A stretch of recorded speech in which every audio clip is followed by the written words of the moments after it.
Grabe ang laki nitong mga kabayan. The best pang pulutan. Ipapakita ko sa inyo kung paano ito linisan. Okay. This is Sea Frog.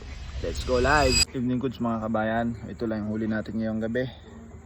Sakto lang pang ulam para bukas na umaga. So, pwede na to. Huli ng lambat natin. Rumpi or balo. Salmonite, talakitok. Kahit na konti lang yung biyaya natin, magpasalamat pa rin tayo. Kasi binigyan tayo ni Lord ng makakain. Kaya shout out sa lahat ng mga tatay dyan na di alintana ang lamig at panganib sa gabi kapag nangingisda sila para lang may pakain sa kanilang mga pamilya. Saludo ako sa inyo. Simulan na natin.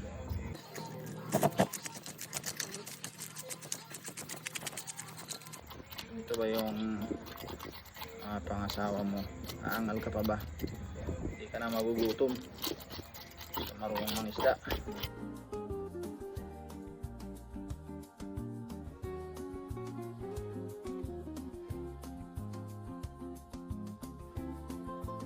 Okay. Hatiin lang natin ito sa gitna.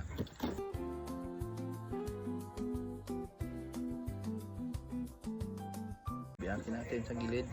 Kukunin natin yung asak para malinis. Dukutin lang natin to.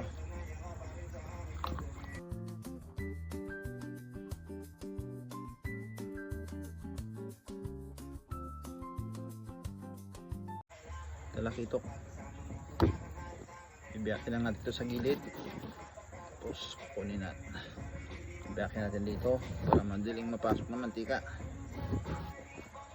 Tanggalin natin yung asang. Dudukutin natin yan.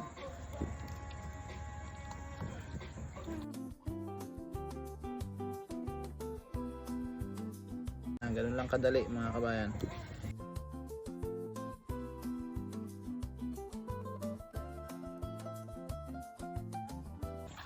Ito, medyo malaki-laki.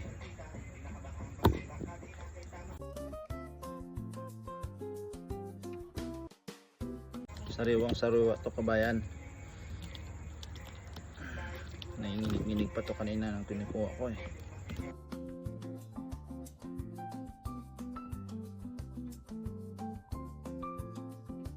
Ganun lang kabayan oh. Okay na. Ito naman, dito tayo ngayon sa rumpi. Tanggalin natin tong muso niya. Hindi naman na to kailangan. So tanggalin na natin. Rumpi or balo. Masarap sa kinilaw ito.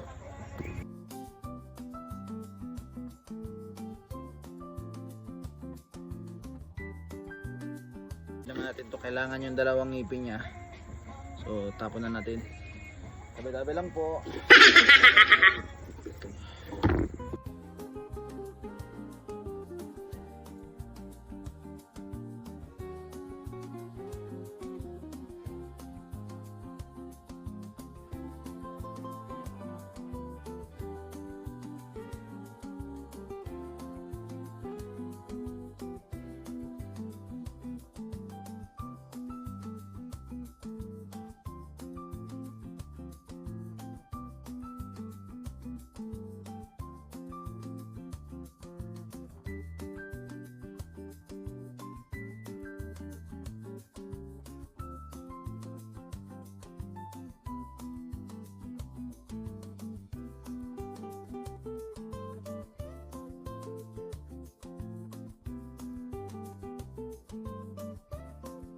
So ganun lang kadali maglinis ng isda mga kabayan.